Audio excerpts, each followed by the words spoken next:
All right, I'm going to talk about the empirical rule. Everything I'm going to write up here is a rule, so these numbers are not going to change. They're going to work for every problem. There are going to be some percents. And you'll see in the next video where I actually work some of the problems out, so you get to see how it's used. Now, the empirical rule is for data that's going to be on the normal distribution. We talked about the normal distribution with the different shapes of the graph. So for the normal distribution, my mean is always in the middle. So this is my mean. And then I'm going to be given a standard deviation. The standard deviation just measures how far away something is from the mean. So a standard deviation, we can go on the right-hand side and add standard deviations, on the left-hand side and subtract. So I can go out. In this case, I would add one standard deviation, plus 1. And then I could go to the left and have minus 1. And it's always true that 34% of my data is in between this black line and the blue line. And 34 between the black and the blue. Again, the right's positive, just like a regular number line, and the left is negative. I can do this again. Now I would be plus 2 standard deviations, 1, 2, or minus 2 standard deviations. This is 13.5%.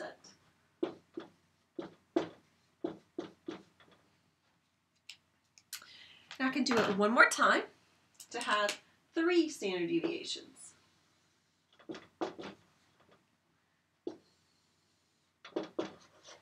This little section of the graph is going to be 2.35%.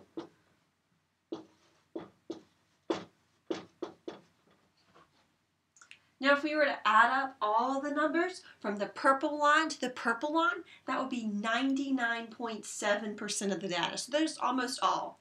But you do have a small percent of the data that falls outside of my standard deviation. So the whole thing from purple to purple is 99.7.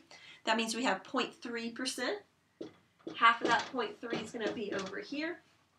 And half of that 0.3 is going to be over here. So 0.15 below 3 standard deviations and 0.3 above 3 standard deviations. Now, anytime we take a standardized test, we're using this empirical rule. So when you took your exit exam to get out of school, get out of high school, or the SAT or the ACT or your praxis, what it does is it takes everybody's scores, or how many points that everybody missed or earned, and says, okay, 34% of the people have to be right here. So it kind of changes your score based on what everybody else did. An easier way to explain it is for classes that grade on a real curve, not where just professors give you free points. But grading on a curve would say, okay, maybe our class is really, really difficult. So instead of an A being a 90 to 100, we can change the mark for an A and say maybe it's an 85 to 100. So we can shift where these marks could be. Because we would want most of our class to earn C's. We would want a little bit less people to earn B's, and then only the top percent to earn A's. So I can change the marks where the cutoffs are to ensure that my data follows this curve. Now, for a lot of classes, we don't care. Everybody could earn an A. But that's only for classes where they want it to fit this curve, where they want this to be the majority of students, and you have to work really, really hard to get an A. And depending on how the rest of the class does, kind of depends on where your grade might come from. So that's what actual grading on a curve is, and that's what the empirical rule does. We also use it in our public schools to classify students. So if students receive any sort of accommodations for disabilities or gifted and talented, they either have to score so many standard deviations below or above the average in order to get those accommodations. So this gets used a lot in the real world. Again, these percents are true for every problem, so we need to learn those.